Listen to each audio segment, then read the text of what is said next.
Bismillahirrahmanirrahim. Assalamualaikum warahmatullahi wabarakatuh. Alhamdulillahi rabbil alamin. Nahmaduhu wa nasta'inuhu wa nastahdihi wa nastaghfiruh. Wa na'udzu billah min syururi anfusina wa min sayyiati a'malina. May yahdihillah fala mudilla lah wa may yudlilhu fala hadiyalah. Asyhadu an la ilaha illallah wahdahu la syarika lah. Wa ashhadu anna Muhammadan abduhu wa rasuluh. Allahumma salli ala Muhammad wa ala alihi wa ashabihi wa man tabi'ahum bi ihsanin ila yaumiddin. Amma ba'd. Yang saya hormati dan saya muliakan ashabul fadilah, panel-panel kita pada malam ini, para imam, para bilal, ahli jawatan kuasa Masjid Negeri Arau Perlis, para alim ulama, para asatizah, guru-guru, pimpinan-pimpinan masyarakat, seterusnya hadirin hadirat, mukminin mukminat yang dirahmati Allah sekalian. Alhamdulillah, syukur kita kehadrat Allah Azza wa Jal kerana mempertemukan kita pada malam ini dalam satu suasana yang harmoni, dalam satu suasana yang indah, iaitu untuk kita menimba ilmu pengetahuan dan dalam bentuk yang sedikit berbeza, iaitu pada malam ini kalau biasa kita kuliah, tapi malam ini kita dalam berbentuk forum. Ala kulli hal, ia juga adalah bentuk ataupun kaedah dalam kita menimba ilmu, kerana ghayah ataupun matlamat utamanya ialah kita untuk mendapatkan ilmu dan juga untuk kita beramal ilmu dengan ilmu tersebut. Muslimin muslimat, hadirin dan hadirat yang dirahmati Allah Subhanahu Wa Taala sekalian, bersama dengan saya pada malam ini kita ada dua orang panel, iaitu panel yang pertama di sebelah saya, iaitu Ustaz Ahmad Ikram bin Muhammad Nur. Beliau adalah merupakan penyelidik di Multiracial Reverted Muslim MRM yang terletak di Wang Semaju, Kuala Lumpur, kawasan bersiko. Jadi beliau merupakan seorang pendakwah dan juga tokoh perbandingan agama tanah air, dan kita boleh tengok banyak perkongsian-perkongsian beliau di khususnya di media-media sosial. Kemudian panel kita yang kedua pada malam ini iaitu Brother Firdaus Wong Wai Hong, iaitu merupakan pengasas dan juga pengerusi Multiracial Reverted Muslim MRM, yang juga merupakan pendakwah dan juga tokoh perbandingan agama di tanah air kita ni. Kalau kita nak kata ustaz-ustaz, ustazah-ustazah dalam pengajian Islam ramai, tapi kita nak cari orang yang ada kemampuan, kemahiran berkaitan dengan perbandingan agama, ini susah nak cari. Susah nak cari, tak ramai, boleh bilang berapa je di dalam negara kita ni. Jadi kita cukup bertuah, kita dihadiri tetamu yang datang daripada jauh menuju ke Perlis ini. Bukan senang nak keluar daripada PKPB ni. Jadi mereka datang ke sini, alhamdulillah, dapat berkongsi bersama dengan kita. Jadi tajuk kita pada malam ini iaitu gerakan pemurtadan, strategi dan juga tindakan umat Islam. Itu kita akan bincangkan pada malam ini, yang akan dihuraikan oleh dua orang panel kita ini berdasarkan keahlian mereka. Yang mana saya sebut format lah, iaitu kita insya-Allah kita akan ada dua pusingan, sebab kita pun tak adalah biasa forum ni dia makan masa yang panjang, tapi kita cuba tajuk berat dan juga pengisian mungkin berat, tapi kita nak dalam penyampaian santai dan masa yang sederhana, tidaklah terlalu lama. Jadi dua pusingan disusuli dengan yang akhir ialah rumusan lah. Muslimin muslimat, hadirin dan hadirat yang dirahmati Allah SWT sekalian, isu yang kita bincangkan pada malam ini adalah merupakan satu isu yang serius. Sebab apa? Sebab semua kena kepada kita, iaitu apabila kita mengaku beriman, berakidah kepada Allah Subhanahu Wa Taala, maka kita telah memilih satu pihak, iaitu kita telah memilih untuk berada di pihak pengikut kepada Rasulullah sallallahu alaihi wasallam. Setiap rasul dan setiap anbiya ini Allah Subhanahu wa taala berikan kepada mereka ada pengikut dan ada musuh. Jadi bila kita telah beriman, berakidah kepada Allah Subhanahu wa taala, mengikuti ajaran Nabi sallallahu alaihi wasallam, kita telah memihak, iaitu kita memihak kepada pengikut Rasulullah sallallahu alaihi wasallam. Mudah-mudahan kita dimatikan dalam keadaan kita beriman kepada Allah dan juga kepada Rasul. Di satu pihak yang lain ada musuh, dan musuh ini bermula sejak zaman Nabi terdahulu, anbiya alaihi wassalatu wassalam terdahulu, sehinggalah kepada zaman Nabi sallallahu alaihi wasallam musuh ni ada dan berterusan sampai kepada hari ini. Jadi musuh ini mereka tidak duduk diam, mereka buat kerja. Jadi kita nak tahu juga apa kerja-kerja yang dibuat oleh para musuh ini. Jadi untuk soalan yang pertama kepada panel kita yang pertama, iaitu selama ini kita duduk di tanah air kita merasakan bahawa kita selesa, iaitu apabila kita dinaungi ataupun kita dipelihara oleh undang-undang dan sebagainya, Melayu, Islam dan sebagainya, jadi kita rasa tidak ada ancaman kepada kita. Jadi kita nak tanya, adakah berlaku kes pemurtadan di kalangan umat Islam Melayu? Umat Islam Melayu, kerana sebelum ini kita biasa dengar ada pihak yang menafikan, kata tak, Melayu Islam kita ni selamat, Melayu Islam kita ni dipelihara daripada murtad dan sebagainya. Jadi kita minta kepada Al-Fadhil Ustaz Ahmad Ikram untuk berkongsi kepada kita berkenaan dengan perkara ini. Persilakan.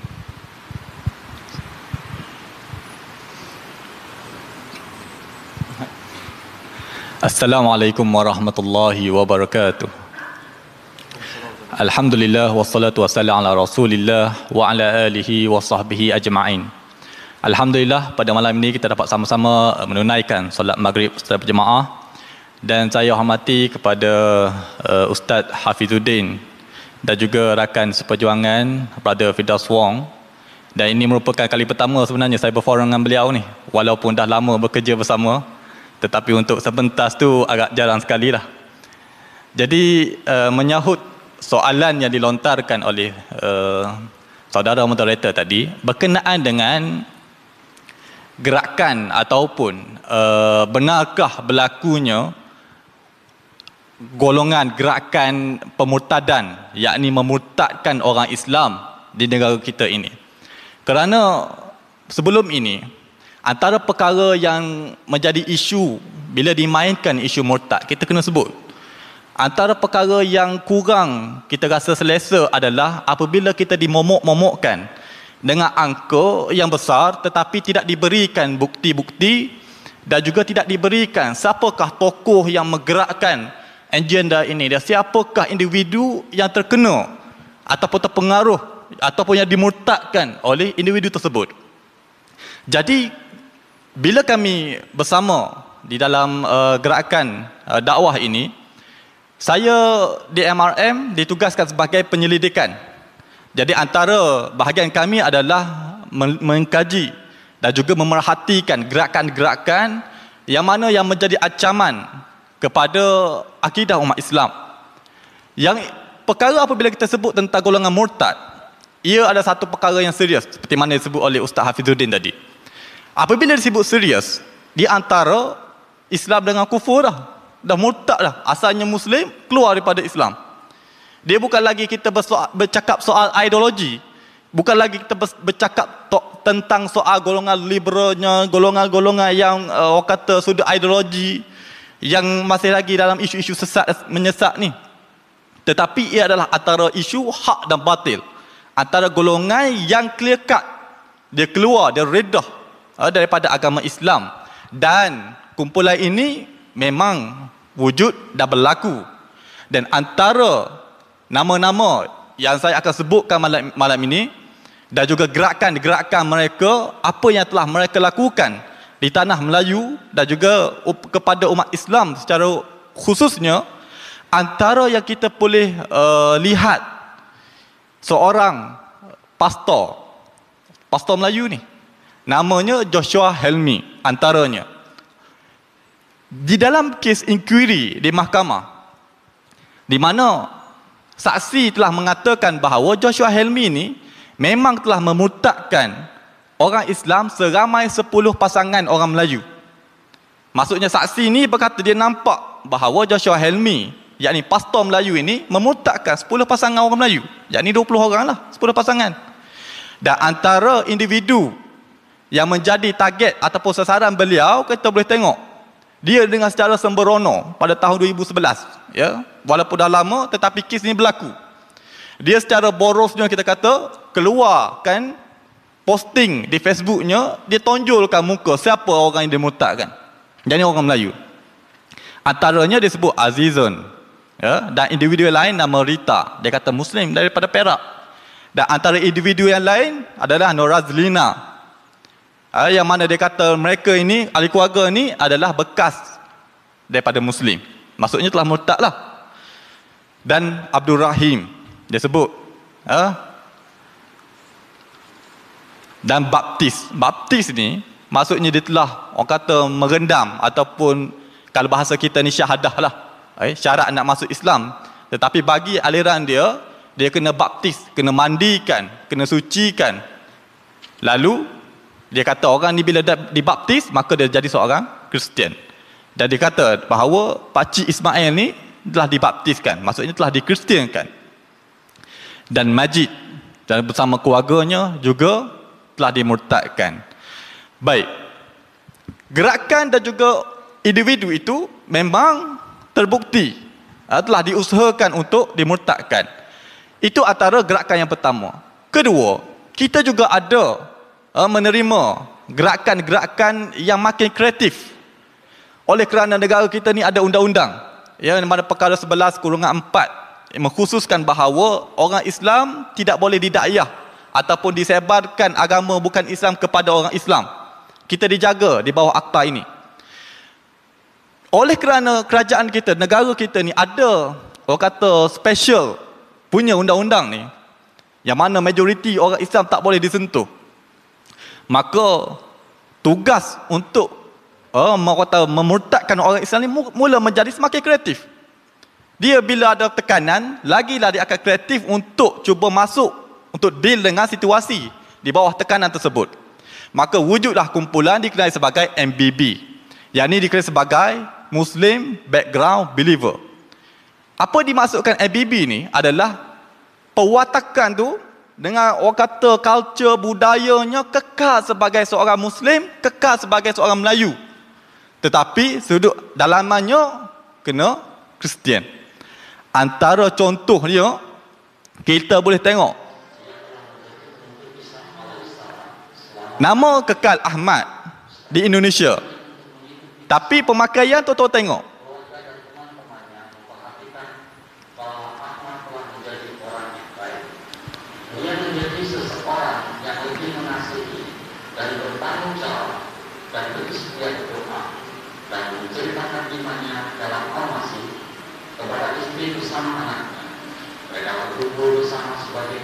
dan dia berkumpul, biasa kita baca Quran lah, bagi mereka membaca Bible.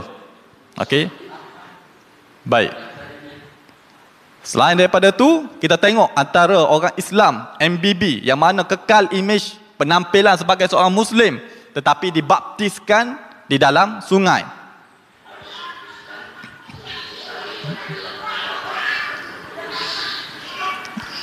Okey, satu keluarga ni kekal pakai kopiah, pakai tudung, tetapi dalaman keimanan kena beriman kepada Nabi Isa. Dia kekal kata Nabi Isa.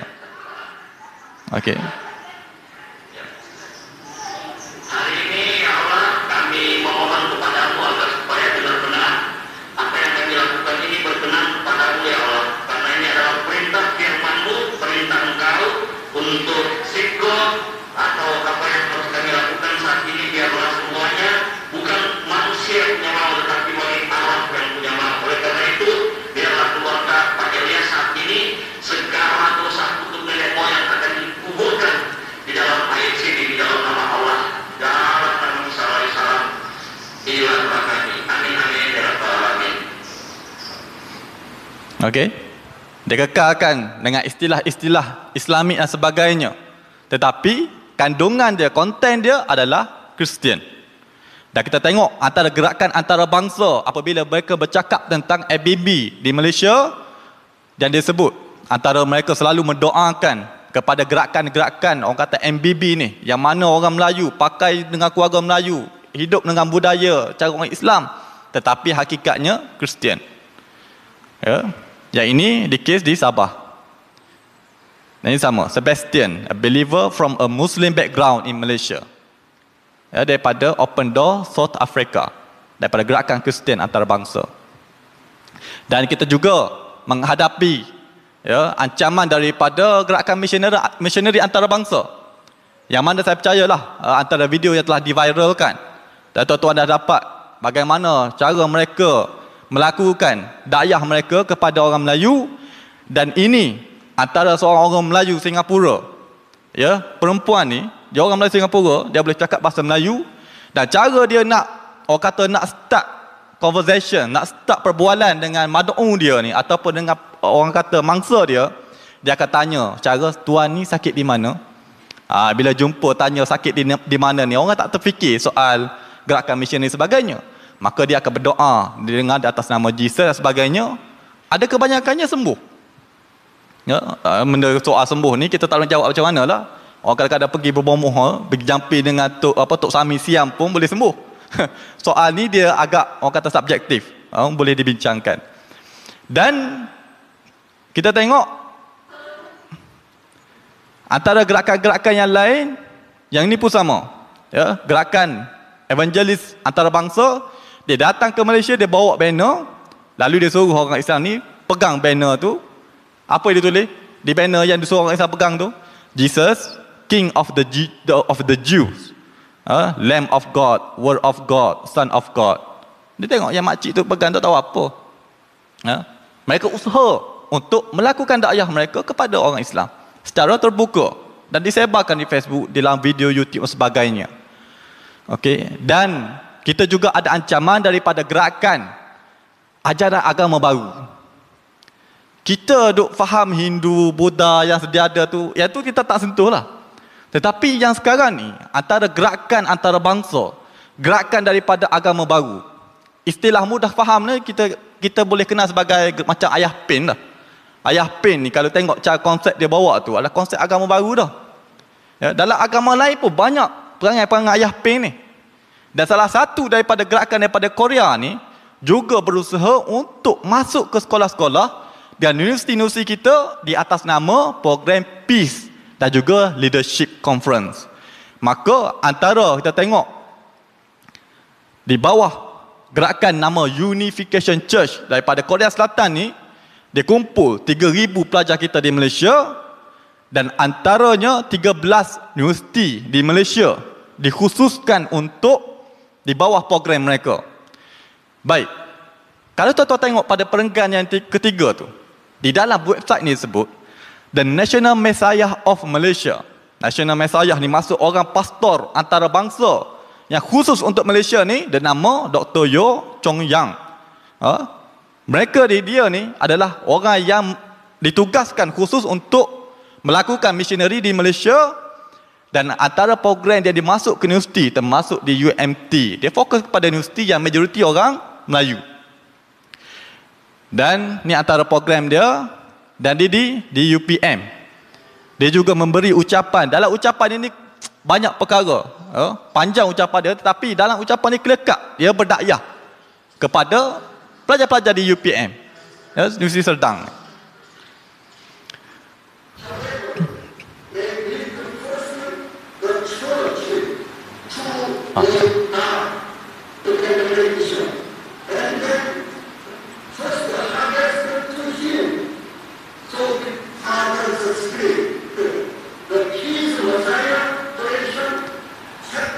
Dan dia petik ayat Bible Revelation bab nombor 7 ayat nombor 2. Okey. Dan pelajar kita dibawa ke Korea Selatan dan diberi satu surat, macam surat akad sumpah lah, untuk bahasa untuk syahadah, untuk mengikuti akidah dan juga ajaran yang dibawa oleh gerakan ayah pen daripada Korea ni. Bahasa senangnya, gerakan ajaran sesat baru di Korea ni. Lalu yang terlibat ni, tuan-tuan boleh tengok antaranya universiti besar di Malaysia lah. UIA, UKM, UMT. Universiti besar. Majoritinya orang Melayu dan juga orang Islam. Ini dipanggil rumah ibadat dia di Korea Selatan. Okey. Dan lebih banyak lagi lah. Ni program di USM Pulau Pinang. Juga dia masuk dan dia memberi buku dia kepada pelajar kita. Dan yang terakhir, ya Ustaz, adalah ancaman gerakan yang sekarang ni yang menjadi orang kata semakin tersusun di kalangan anak muda, khususnya di kawasan Kuala Lumpur, di Selangor, yang mana orang Melayu, tetapi asalnya kita duk tengok, duk hina Islam sebagainya, kita duk perhatilah. Bila tengok, diselidik, dikaji, mula-mula kita ingat kumpulan etis, yang mana etis ni biasa suka menghina agama ni. Tetapi bila ditengok cara akidah sebagainya, tengok posting, rupa-rupanya berakidah Hindu. Orang Melayu, budak Melayu, tetapi berakidah Hindu. Ini antaranya. Dia ada lebih kurang 20 orang. Yang mana kalau setiap hari raya agama Hindu, dia akan ucap sambutan perayaan. Lalu dia akan sebut doa. Orang kata, kalau kita amin dah kalau berdoa kan. Tetapi kalau agama Hindu, dia ada Om, Shanti, Shanti, Shanti, Om. Maksudnya perkataan suci untuk dia mengambilkan doa. Maka kita boleh tengok antara perayaan terbaru pada 17 Oktober, dia pergi puji tentang 3 dewi ni. Dewi utama di dalam agama Hindu. Dia Melayu. Dalam bahasa Jawi tu kalau tuan-tuan baca tu, dia tulis Om, Shanti, Shanti, Shanti, Om. Duk jampi agama Hindu. Dan kita boleh tengok ni antara kumpulan-kumpulan mereka. Ramai. Ni orangnya. Okey? Nanti kita sebut nama. Nama kita tak sebut lagi malam ni. Kita akan dedah secara satu persatu nanti insya-Allah. Dan mereka juga akan melakukan pertapaan, yoga dan sebagainya. Dan akan sebut perkataan moksha, nirvana dan sebagainya. Dan mereka juga menggunakan tema kebangkitan Batara Guru. Batara Guru ni adalah bahasa yang mana untuk membangkitkan semula Supreme God di dalam agama Hindu. Tuan-tuan boleh tahu Batara Guru tu apa? Shiva atau Tuhan Shiva di dalam agama Hindu. Okey, dan malah yang terakhir kita juga ada ancaman daripada kumpulan etis yang mana menafikan konsep ketuhanan sebagainya. Jadi gerakan-gerakan ini secara kalau kita kumpulkan, mereka semakin berkembang dan semakin bersistem dari semasa ke semasa. Jadi ini antara sebahagian besar mengenai ancaman yang mana antara clear cut bahawa kita boleh claim, boleh letak mereka ni sebagai golongan yang murtad. Ada gerakan pemurtadan kepada umat Islam khususnya di Malaysia. Wallahu a'lam. Terima kasih kepada Al-Fadhil Ustaz Ahmad Ikram bin Muhammad Noor atas perkongsian beliau sebentar tadi.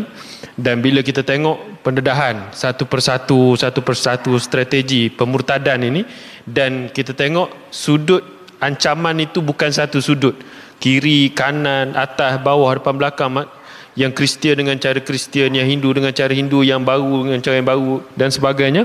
Ini mencemaskan kita lah. Tak tahulah kalau saya rasa cemas tadi. Sebab apa? Sebab kita rasa kita banyak tak buat kerja. Kita rasa macam tu. Tapi kita pelik juga. Kenapa ada orang yang boleh mengikuti ataupun asalnya Muslim tapi boleh mengikuti perkara tersebut.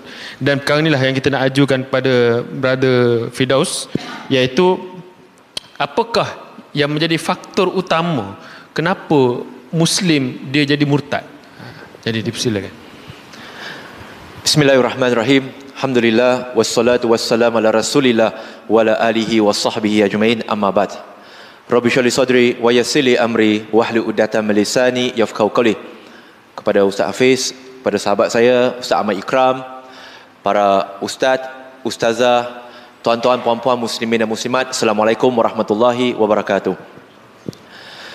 Baik, tuan-tuan dan puan-puan, sahabat-sahabat yang dikasihi sekalian. Soalannya cukup simple, cukup mudah, iaitu apakah yang menjurus kepada orang Islam itu murtad. Cuma saya nak juga berkongsi dengan tuan-tuan dan puan-puan bahawa bila tadi kita melihat kepada perkongsian sahabat saya tadi, Ustaz Ahmad Ikram, maka kita akan lihat bahawa mungkin persepsi yang kita ada adalah Jahatnya diorang. Kenapa dia buat macam tu? Kenapa dia buat macam tu? Tujuan kita nak buat forum pada malam ini bukannya untuk menjadikan kita merasa benci dengan sahabat-sahabat kita yang serakyat dengan kita, senegara dengan kita. Bukan. Kita jangan pandang dari sisi itu. Sisi yang perlu kita pandang adalah di sebalik mereka tiada undang-undang khusus untuk melindungi mereka, mereka tiada undang-undang khusus untuk menghalang orang lain untuk menyampaikan agama kepada penganut mereka, dan mereka juga sebagai minoriti, tetapi bagaimana mereka bersungguh-sungguh melaksanakan agenda yang mereka yakini adalah suatu kebenaran. Kita jangan lihat dari sudut negatif, jahatnya mereka. Tidak. Sebenarnya yang perlu kita lihat adalah betapa mereka begitu bersungguh-sungguh dalam melaksanakan agenda mereka, dan yang perlu kita belajar adalah apa pula agenda kita. Kenapa kita yang majoriti tidak begitu banyak melaksanakan agenda-agenda kita? Jadi ini sebenarnya lebih kepada nak menyedarkan kita bahawa banyak lagi kerja yang patut kita buat. Jadi kita kembali kepada soalan tu, iaitu apakah yang menjurus kepada orang Islam itu murtad? Berapakah jumlah mereka yang murtad sebenarnya di Malaysia? Kalau kita nak lihat kepada satu statistik rasmi, setakat ini yang saya jumpa ada satu statistik rasmi. Ya, statistik tu disebut pada 14 Jun 2011, yang ketika itu Menteri di Jabatan Perdana Menteri Hal Ehwal Agama, iaitu Datuk Dr. Jamil Khir Baharom, dia menjawab di Parlimen apabila ditanya tentang berapa ramaikah yang telah murtad di Malaysia.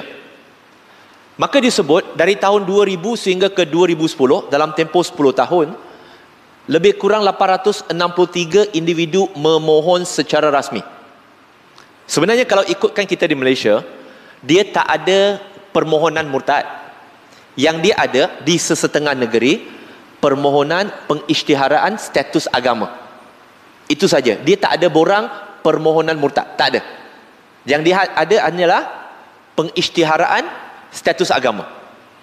Kerana saya juga merupakan kaunselor di Jabatan Mufti Selangor untuk mengendalikan kes-kes murtad, di Pejabat Mufti Wilayah dan juga di Jabatan Mufti Perak untuk mengendalikan kes-kes murtad. Juga ada juga membantu beberapa negeri yang lain. Ya, mereka yang memerlukan kaunseling dan sebagainya. Daripada 863 yang memohon, hanya 135 yang dibenarkan untuk menukar status agama mereka atas dasar isu-isu teknikal. Isu-isu teknikal. Okey, itu saja yang kita tahu. Tetapi tuan-tuan dan puan-puan, adakah jumlah setakat itu saja? Sebenarnya tidak. Jumlah pastinya lebih banyak daripada itu. Tapi berapa? Tak tahu. Siapa yang kata dia tahu, saya tak pasti dari mana dia tahu. Sebab bila kita nak bercakap, tuan-tuan dan puan-puan, walaupun kita tak suka kepada orang Islam murtad, kita nak bercakap, kita kena bercakap berdasarkan fakta. Tak boleh berdasarkan kabar angin. Sebab kalau tidak, orang akan melihat agama Islam seperti agama yang tidak intelektual. Suka hati dia cakap apa? Suka hati dia tuduh. Bila minta bukti, adalah. Kalau ada, tunjuklah. Kenapa tak tunjuk? Tak boleh. Dan itu sebenarnya yang akan menjawab persoalan tadi, iaitu apa punca.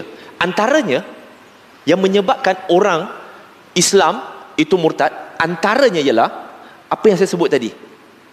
Bila mana Muslim cakap tak serupa bikin. Muslim cakap tak serupa bikin. Dan ini saya bercakap berdasarkan kepada ada artikel yang dikeluarkan di Indonesia, hatta ada kajian-kajian dilakukan di Malaysia, dan juga termasuk pengalaman kami bertemu dengan orang-orang Melayu Muslim, asal Muslim yang murtad. Hanya bulan lepas kami buat perjumpaan, dan okey, alhamdulillah tak ramai datang. Walaupun kami buka untuk 20 orang, tapi datangnya 3 orang saja. Mereka banyak bergerak di Twitter, di Facebook, di Instagram dan sebagainya. Yang 3 datang, 3 Melayu. 3 Melayu. Apa punca dia? Antara puncanya ialah sikap orang Islam. Mereka ada pengalaman yang buruk dengan orang Islam. Contohnya, mereka sejak kecil dirotan untuk baca Quran. Mungkin saya salah, mungkin saya betul. Dan kalau saya salah, betulkan saya. Bagaimana seorang kanak-kanak bila dia nak dibaca Quran, sedangkan itu adalah ibadah, dia dirotan dan dipukul dengan teruk. Apa bentuk trauma ada dalam otak dia? Adakah membaca Quran itu merupakan satu ibadah yang dia boleh nikmati, ataupun merupakan suatu ibadah yang perlu dia disebat? Hanya setakat budak-budak hafal Quran, mungkin dia tersalah, mungkin dia mengantuk dan sebagainya, dia dibelasah dengan teruk. Pengalaman buruk mereka. Dan mereka kata mereka disajar tentang Islam, tetapi mereka tak nampak pengamalan Islam dalam ahli keluarga mereka, terutamanya ibu bapa mereka. Dan ketiga-tiga ini ada masalah dari segi family. Ibu bapa bercerai, ataupun mak bapak busy. Terutamanya dalam dunia kita hari ini, tuan-tuan dan puan, kedua-dua suami isteri bekerja. Bila bekerja, siapa yang akan jaga anak? Hantar tempat pengasuh. Bila jumpa anak, lepas waktu maghrib lah. Bila waktu maghrib, kita jumpa pun sekejap, esok paginya nak hantar dia pergi rumah pengasuh lagi. Dua-dua suami isteri bekerja. Dan kebiasaannya kita kata golongan yang murtad ini datangnya daripada golongan pertengahan dan ke atas. Bukannya saya tak jumpa orang yang lahir Islam daripada keluarga miskin murtad, tak ada juga. Tetapi majoriti yang kami jumpa adalah daripada kelas, bukan B40, M40, T20 golongan ni. Kenapa? Sebab ibu bapa dan kebanyakan profil. Sebab apabila ada orang nak minta kami bagi kaunseling, nak bantu untuk menasihati ahli keluarga mereka, anak-anak mereka, kami tak jumpa terus. Kami akan simpan database, kami akan hantar satu set soalan, latar belakang ibu bapa, kekerapan solat berjemaah, kekerapan menghadiri kuliah agama, kekerapan melakukan aktiviti bersama, kekerapan berkomunikasi. Dan daripada statistik yang kami kumpulkan itu, subhanallah, semuanya trendnya hampir sama. Iaitu, kedua-dua mak bapak berpelajaran, berpendidikan, kedua-dua mak bapak mempunyai jawatan yang tinggi, businessman, CEO, kerja luar negara, education level very good. It's not a problem. Bila ditanya, kekerapan solat berjemaah di rumah dalam sebulan? Tak pernah. Solat di masjid? Tak. Ada mungkin sekali dua. Makan bersama? Jarang. Sebab kami dua sibuk. Dia seolah-olah, tuan-tuan dan puan, saya tak nak tuan-tuan kita melihat bahawa bila murtad ni salah agama lain. Ya, mereka berperanan, saya tak nafikan. Saya tak nafikan itu sebahagian daripada penyebab. Tetapi kalau kita gunakan logik yang sihat, kalau sekarang ini saya sesama, adakah kerana virus itu kuat ataupun kerana antibody saya lemah? Antibody saya lemah, barulah virus itu boleh serang saya. Betul ke tidak? Tapi kalau anda kata antibody saya kuat, virus itu boleh serang saya. Tak, sebab antibody badan saya akan lawan balik. Sama juga, gejala semua itu, masuklah apa sekalipun, tak akan murtad. Walaupun disempit hidup macam mana pun, sahabat radhiyallahu anhum dipulaukan 3 tahun dekat Mekah. Betul ke tidak? Pada waktu Islam tak ada kerajaan. Ada murtad? Tak ada. Takkan sekarang boleh murtad? Bukan kerana itu. Kerana banyak masalah berpunca daripada keluarga. Di dalam rumah itu sendiri, mak bapaknya sibuk solat jemaah, mak bapaknya suruh anak belajar agama, tapi dia tak belajar agama. Mak bapaknya suruh anak mengaji, dia tak mengaji. Mak bapaknya bila tengok anak merempit tak boleh nak diubat, okey, hantar pergi pusat tahfiz. Seolah-olah pusat tahfiz tu keluar je semua jadi perfect. Dia tak jadi macam tu, tuan-tuan dan puan. Mak bapaknya kata suruh belajar agama. Kat pondok, dekat sekolah, ada budak pondok, ada budak tahfiz yang hafal Quran, murtad. Sebab bila dia belajar agama, ustaz ajar begini, tapi bila balik cakap dengan mak bapak kata lain. Mak bapak kata jangan ikut ustaz. Habis dia nak ikut siapa?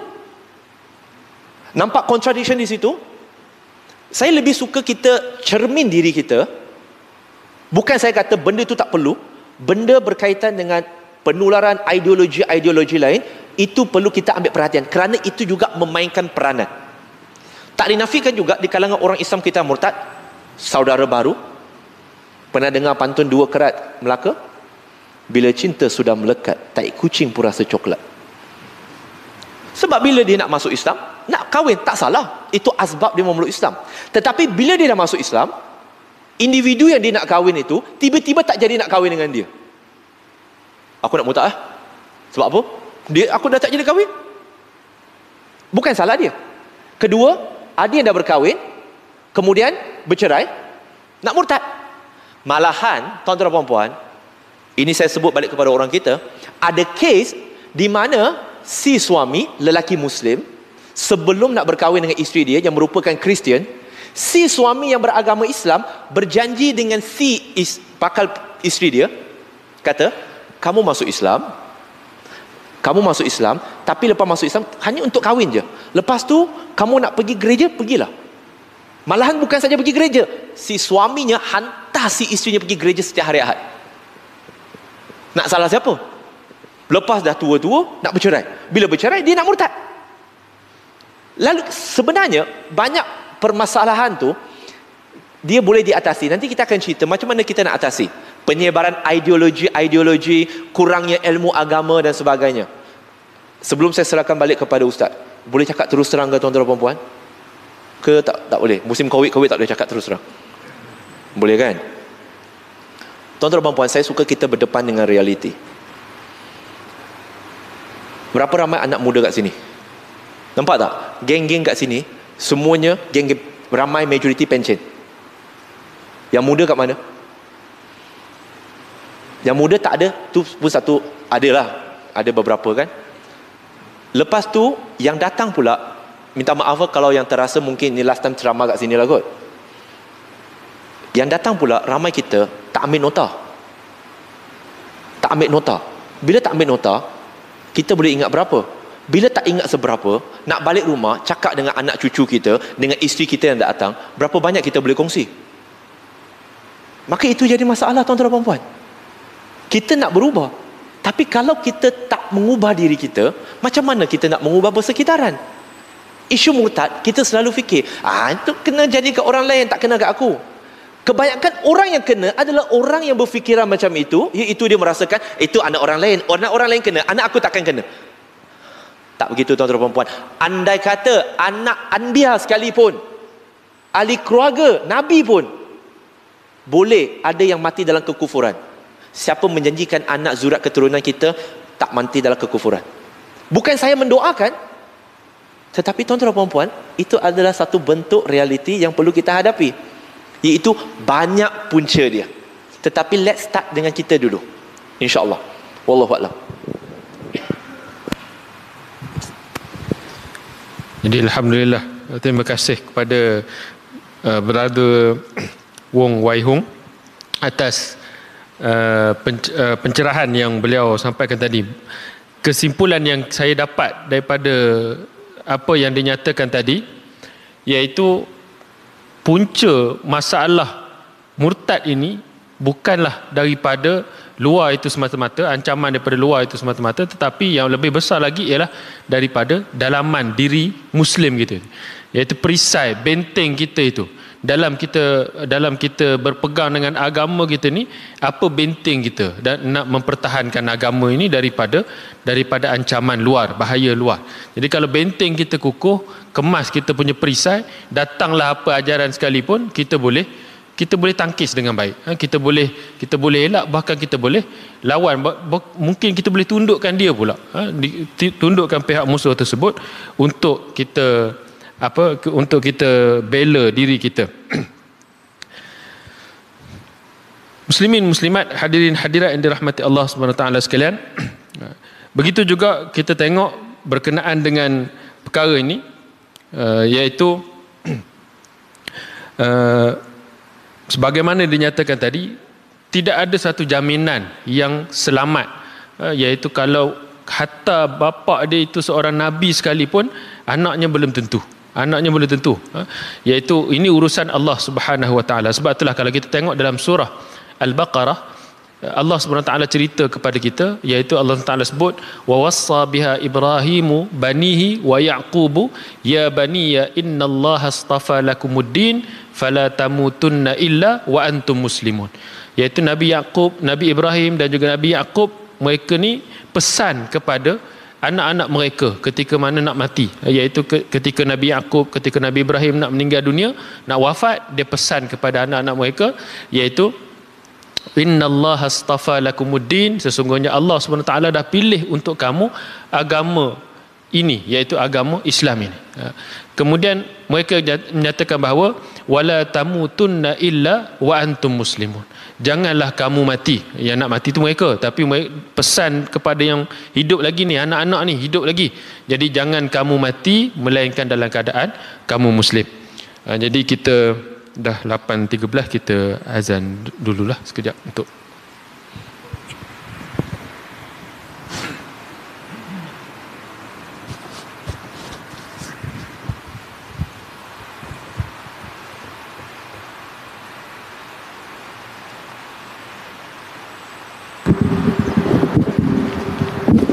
أعوذ بالله من الشيطان الرجيم. الله أكبر الله أكبر الله أكبر الله أكبر الله أكبر. أشهد أن لا إله إلا الله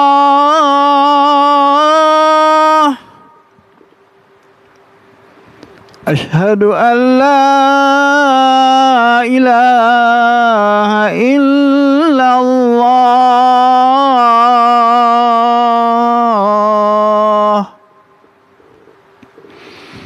أشهد أن محمدا رسول الله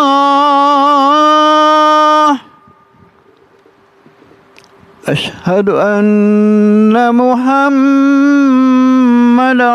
رسول الله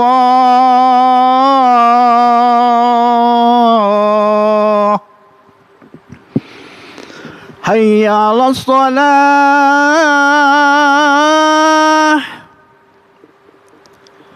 حي على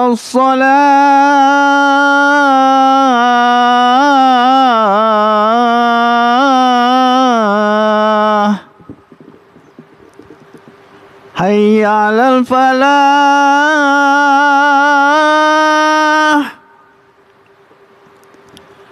حي على الفلاح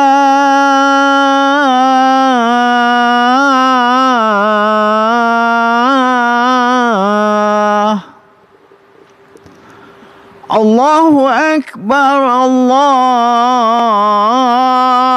الله أكبر لا إله إلا الله.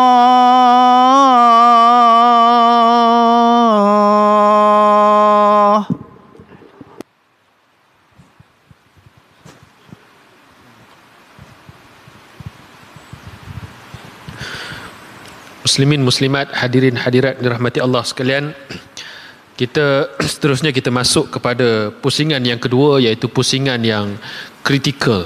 Pusingan yang kritikal iaitu setelah kita mengetahui tentang ancaman-ancaman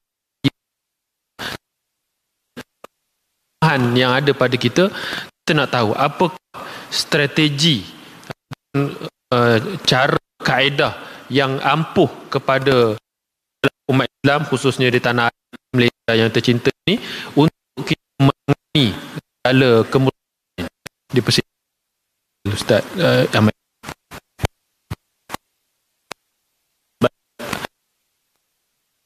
Bagaimana kita tangani serangan daripada kumpulan propagate untuk takkan ini. Kita dah ada kena tu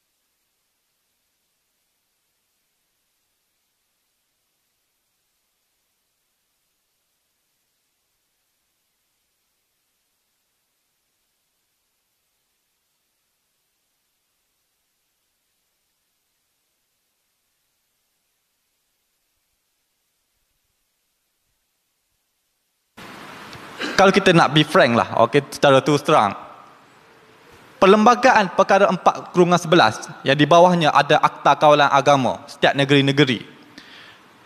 Perkara ini diserang daripada dulu sehingga kini. Pelbagai pihak, pelbagai kumpulan yang menekan, memberi tekanan kepada kerajaan kita dengan membuat usul di Geneva dan sebagainya, di bawah United Nations dan sebagainya, dan mengatakan bahawa Malaysia ni menekan hak kebebasan beragama. Maka di bawah perundangan ataupun undang-undang yang kita daripada dulu sehingga sekarang, daripada zaman berzaman asyik diserang, sampai bila kita nak bertahan dengan undang-undang ini? Kita na'udzubillah, kita minta agar benda ni dipertahankan. Selagi mana sistem kesultanan itu ada, insya-Allah perkara itu dikekalkan. Tetapi perkara inilah akan menjadi, orang kata, kesepakatan golongan yang bukan Islam untuk menyerang dan meruntuhkan isu-isu agama. Kita tak boleh nafikan. Itu agenda daripada dulu sehingga sekarang. Jika mereka duk serang kita punya perlembagaan, duk serang kelebihan yang mana orang Islam boleh berdakwah kepada orang bukan Islam, tiba-tiba kita tak ambil peluang yang ada sekarang ni, yang boleh kita gunakan sebaik mungkin untuk menyebarkan agama Islam kepada bukan Islam, maka satu merugikan. Adakah kita baru semangat bila perkara itu diruntuhkan? Na'udzubillah. Ya, perkara itu orang kata dicabar, dihancurkan dulu. Naiknya golongan-golongan yang memperjuangkan hak asasi manusia. Pada pihak kami tak ada masalah. Kami akan menghadapan, kita akan deal dengan situasi itu. Tetapi secara umumnya, adakah kita boleh, orang kata, nak hadapi, tangani gelombang yang akan datang ni? Jika serangan mereka itu sehingga boleh meruntuhkan institusi, dan dari perkara inilah menjadi usul ataupun perkara utama mereka serang perlembagaan negara kita ini. Jadi di atas semangat, orang kata kalau orang main bola ni kan, the best defense is the good offense. Jadi pertahanan yang baik adalah dengan menyerang. Maksudnya golongan-golongan ideologi, golongan-golongan gerakan agama datang ke negara kita ni, mereka akan melakukan dakwah. Mereka akan berdakwah ke orang Islam. Maka tugas kita adalah lebih aktif dengan melakukan dakwah kepada mereka. Biar mereka pula bertahan. Kenapa pula kita nak ambil pendekatan kita pula bertahan? Kita majoriti, kita ada isu-isu agama, kita ada peluang, ada ruang dan sebagainya, maka digunakan sebaik mungkin perkara ini, maka kita melakukan dakwah kepada non-Muslim. Kalau tuan rasa kita duduk diam, kita tak nak buat dakwah, tuan ingat mereka akan diam untuk tak berdaya. Kita diam macam mana mereka akan tetap berdaya. Oleh itu, kita ambil peluang balik, lawan balik dengan turun ke lapangan. Kita duduk baca ayat Quran, ud'u ila sabili rabbika bil hikmah wal mau'izatil hasanah wajadilhum billati hiya ahsan. Serulah manusia ke jalan Tuhanmu dengan hikmah. Maksudnya dengan melakukan dakwah. Seru manusia ni ke jalan Tuhan dengan mau'izatil hasanah, pendidikan yang baik, dan wajadilhum billati hiya ahsan, dan debatlah mereka dengan cara yang terbaik.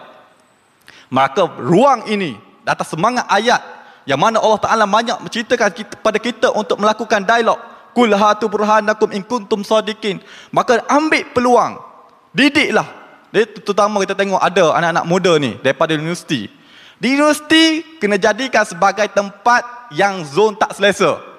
Kena ada selalu perbincangan. Kena ada satu perkara tekanan yang merasa kita bila kita keluar nanti, kita lakukan sesuatu yang terbaik untuk ummah, untuk berdepan dengan berbagai ancaman ni. Kalau universiti pun kita rasa selesa, macam mana kita nak keluar nanti? Yang mana suasananya agak mencabar. Maka secara konkludnya, bagaimana cara yang terbaik untuk menangani mereka ini adalah dengan kita lebih aktif, lebih berusaha untuk melakukan dakwah. Kerana kita tengok antara kumpulan pluralisme agama, okey?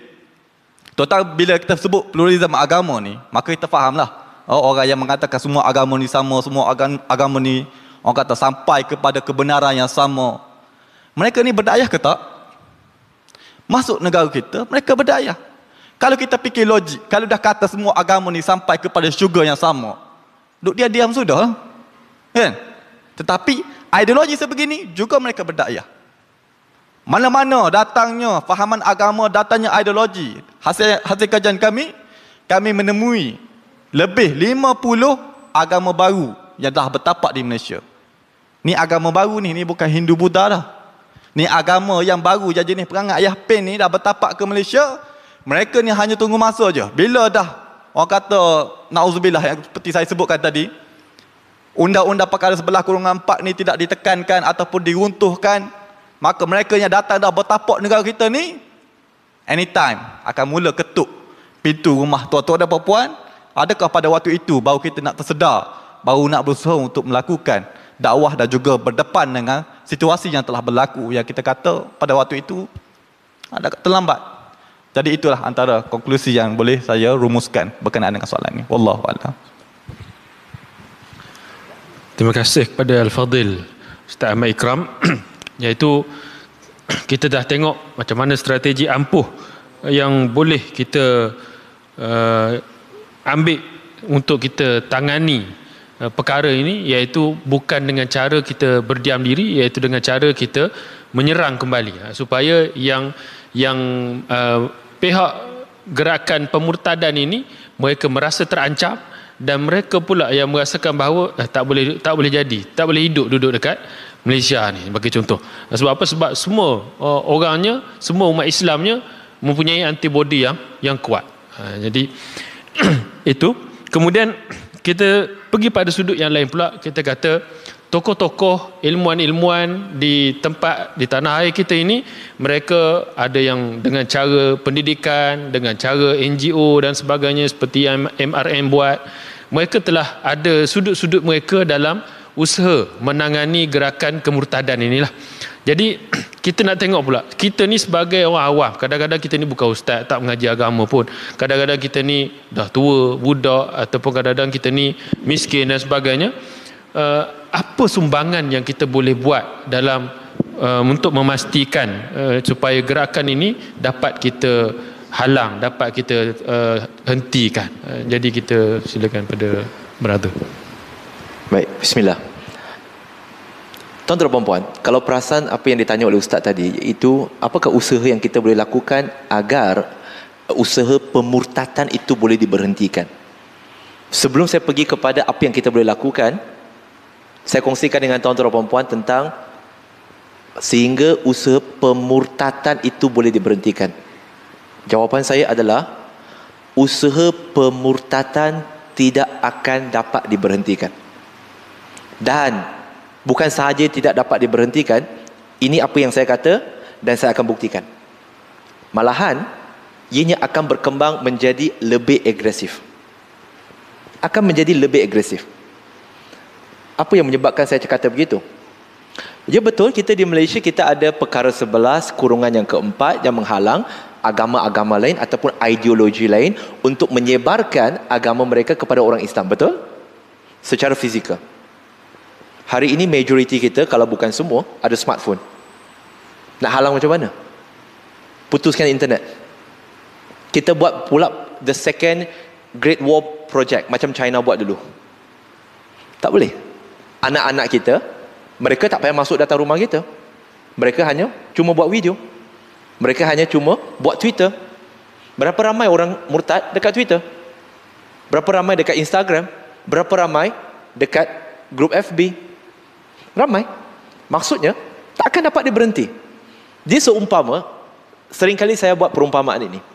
Dia seumpama kita nampak empangan air tu dah banner dah, lama dah. Tapi sekarang ni nampak empangan tu dah mula basah, kemudian ada air mula memancut dari situ. Maksudnya ada keretakan. So soalan kepada saya waktu itu, adakah empangan ini akan pecah? Bukan. Soalannya bukan lagi akan pecah ataupun tidak. Soalannya bila akan pecah. Soalannya ialah bila akan pecah. Nak takutkan lagi? Boleh. Saya nak jadikan tuan-tuan dan puan-puan tak tidur malam ni ya. Tuan-tuan dan puan-puan, buku ini Vision 2020, A Malaysian Christian Response, Teologi Wawasan 2020. Dan buku ini ditulis pada tahun 1992 ketika Perdana Menteri pada waktu itu, iaitu Datuk Seri Dr. Mahathir Mohamad, sekarang Tun Mahathir, melancarkan Wawasan 2020. Maka pihak gereja di Malaysia, mereka pula bersepakat menulis satu buku, iaitu Vision 2020 A Malaysian Christian Response. Menulis tentang apakah hala tuju dan wawasan gereja-gereja yang ada di Malaysia. Dan tuan-tuan dan puan-puan, dah 28 tahun buku ini diterbitkan. Siapa pernah tengok? Tak pernah kan? Majoriti kita tak pernah tengok. Perancangan mereka, harapan mereka, visi mereka, selepas kami baca dalam ni, sekali lagi kita bukan salahkan Kristian, sebab mereka hanya melaksanakan agenda agama mereka. Cuma mungkin apa yang mereka buat mungkin bercanggah dengan undang-undang, dengan perlembagaan itu je.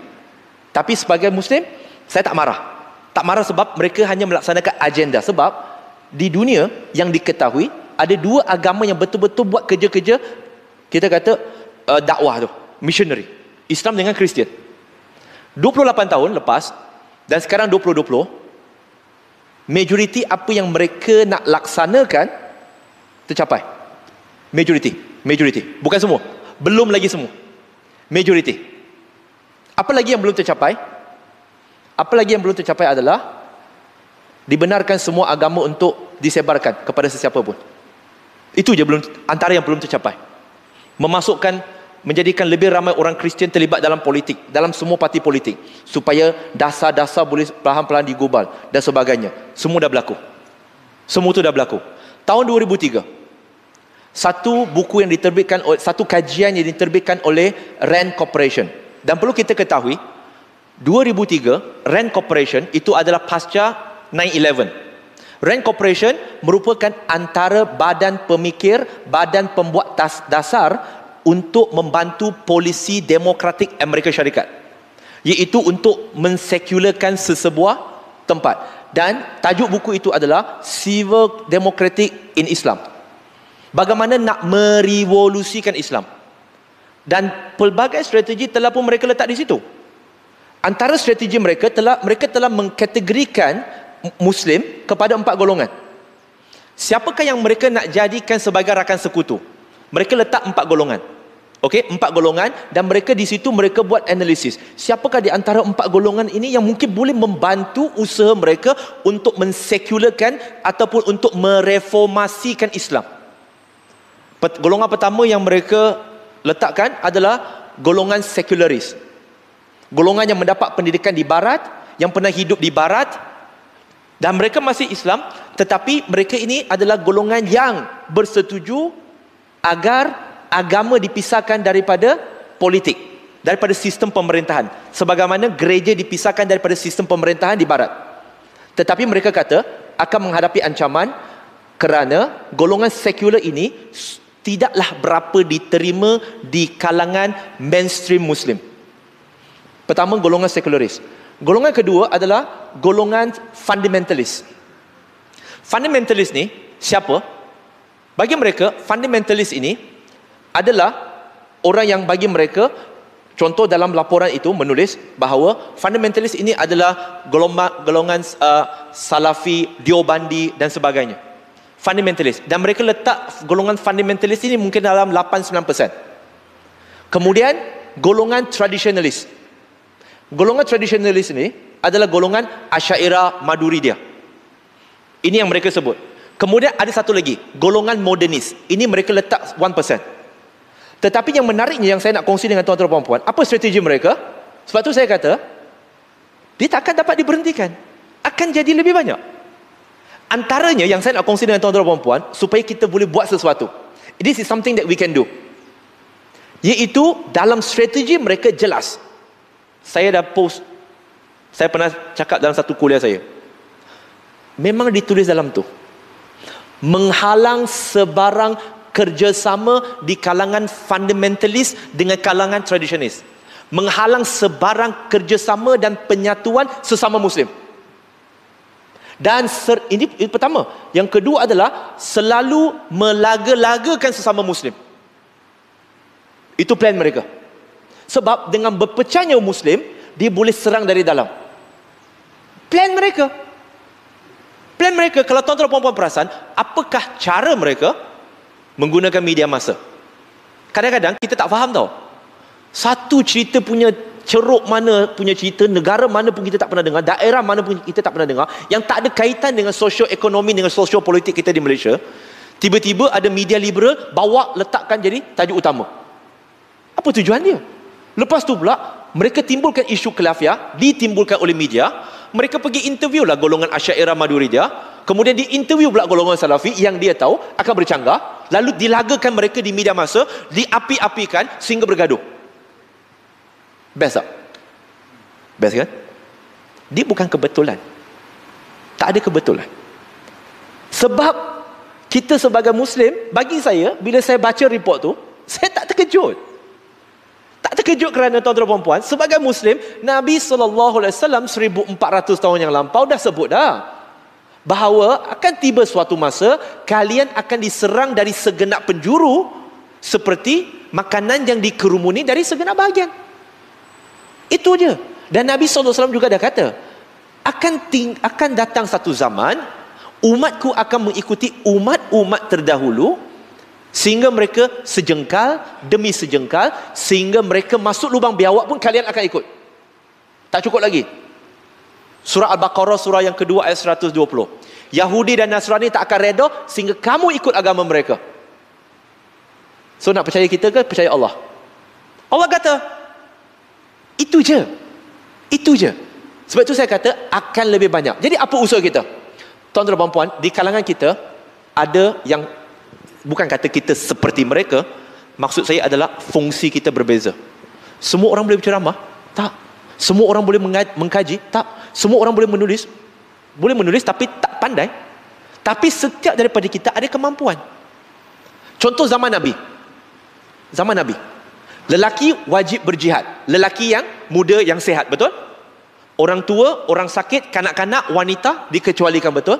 Tetapi ada seorang sahabat namanya Hasan bin Sabit radhiyallahu an. Dia lelaki yang muda, kuat. Tapi Nabi SAW mengecualikan dia daripada berperang. Sebab apa? Dia kalau tengok pedang, pegang, menggeletar tangan dia. Tengok darah, dipitam. Kalau kita kata, apa punya jantan, tengok darah pitam. Tapi Hasan bin Sabit adalah penyair untuk Nabi SAW yang mempertahankan maruah Nabi, mempertahankan Islam dengan kemampuannya bersyair. Itu kemampuan dia. Khalid bin Abdul Walid radhiyallahu an, Saifullah, pedang Allah. Memang dikenali dia bukan pandai sangat pasal Quran-Quran, tak ada. Pernah kita dengar hadis yang diriwayatkan oleh Khalid bin Walid? Setakat ni tak pernah dengar lagi ya.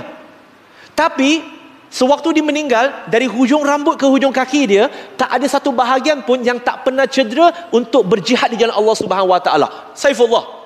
Dia tak sehebat macam Ibnu Abbas yang pandai menafsir Quran. Dan Abdul Rahman Ibnu Auf, Uthman bin Affan, sahabat yang kaya seperti Abu Bakar juga, tak semua juga macam Umar. Tuan-tuan dan puan, kita di mana? Kita nak mainkan peranan apa? Kita nak mainkan peranan dengan ceramah dah. Betul lah, murtad ni serius. Tu lah. Tak apa, depa buat lah. Tuan-tuan dan puan, yang tengok akan ramai. Saya walaupun Muslim 15 tahun, baru 15 tahun, saya yakin dengan janji Allah yang mengatakan bahawa Islam akan menang akhirnya. Saya tak meragui sedikit pun. Tetapi soalan saya untuk diri saya, bukan untuk tuan-tuan dan puan. Ketika Islam menang waktu itu dan saya masih hidup, saya adalah sebahagian yang memenangkan Islam, ataupun sebahagian yang menuntun kemenangan Islam, ataupun sebahagian daripada cuba menghalang kemenangan Islam. Itu je soalan saya. Saya nak jadi apa? Tuan-tuan dan puan yang ada apa jua kepakaran, sumbangkan. Di Perlis ada Jabatan Agama Islam Perlis, Majlis Agama Islam Perlis, ada One Center Malaysia. Sumbangkan.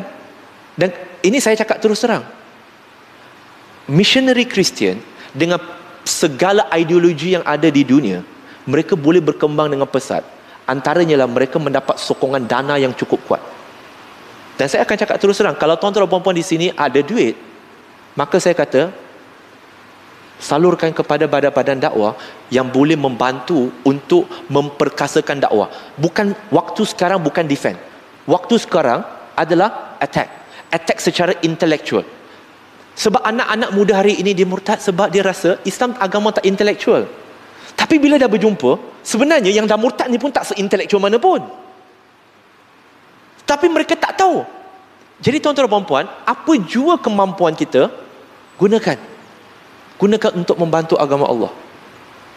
Bukan kerana kita rasa Allah perlukan bantuan, tak ada. Tapi sebab Allah janji. Surah Muhammad surah 47 ayat yang ke-7. Ya ayyuhallazina amanu in tansurullah yansurkum. Wahai orang-orang beriman, bantulah agama Allah dan Allah akan membantu kamu. Supaya kita dibantu oleh Allah untuk, macam Ustaz baca tadi, wala tamuntuna illa wa antum muslimun. Supaya kita boleh mati dalam keimanan. Supaya dengan kita, sebab kita membantu agama Allah, Allah bagi kita chance, maka kita rebutlah peluang ini tuan-tuan dan puan-puan. Buat apa yang mampu. Buat dan hulurkan sebanyak mungkin bantuan untuk membantu diri kita, untuk membantu akhirat kita, insya-Allah. Wallahu a'lam.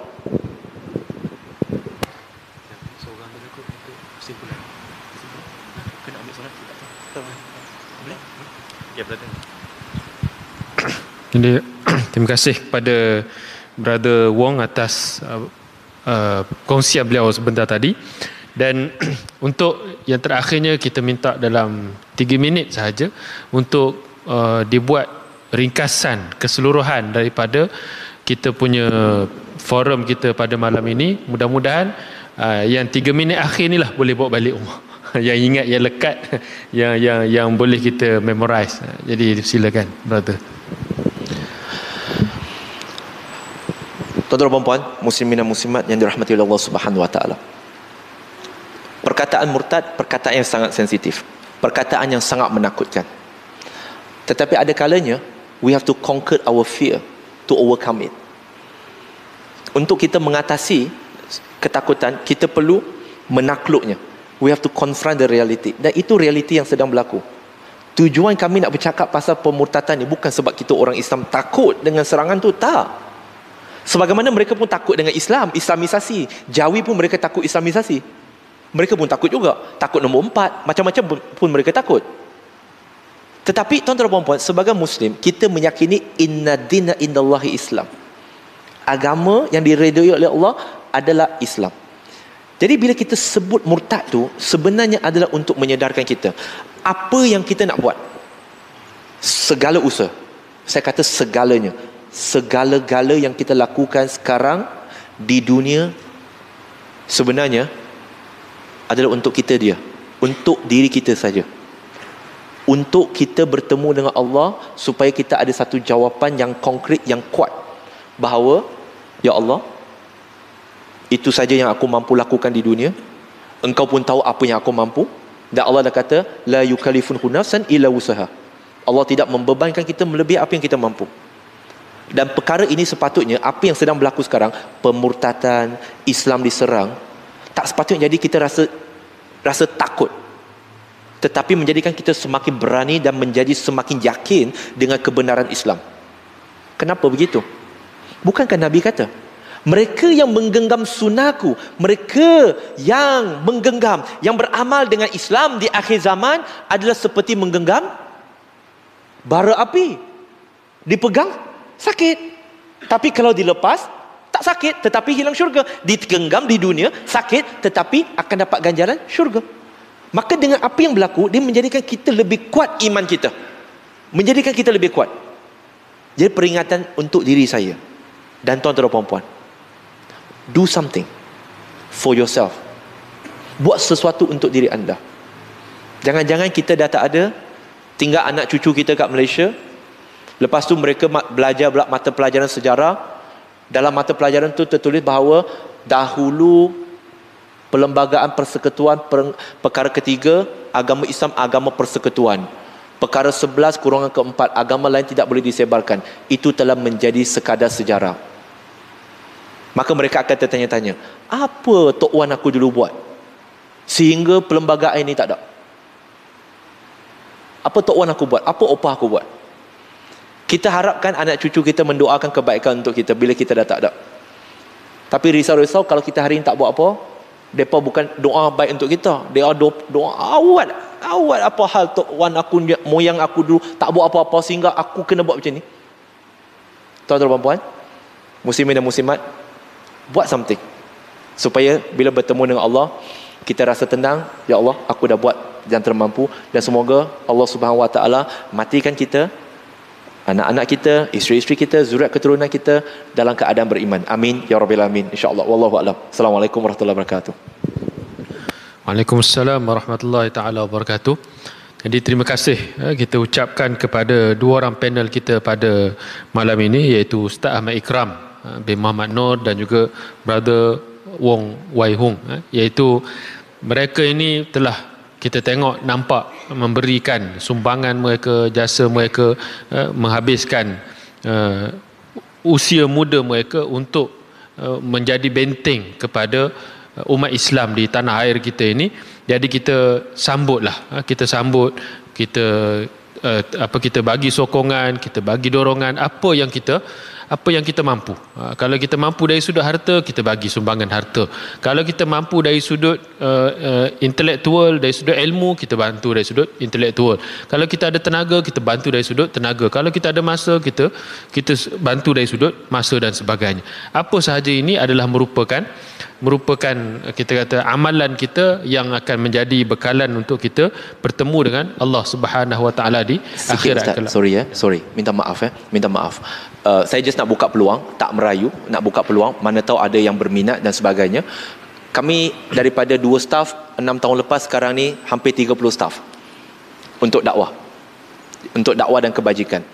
Dan kalau tuan-tuan dan puan berminat nak melabur untuk kami kembangkan lagi usaha dakwah kami, tuan-tuan dan puan boleh buat pelaburan bulanan, yang di mana bayaran tu Allah bagilah.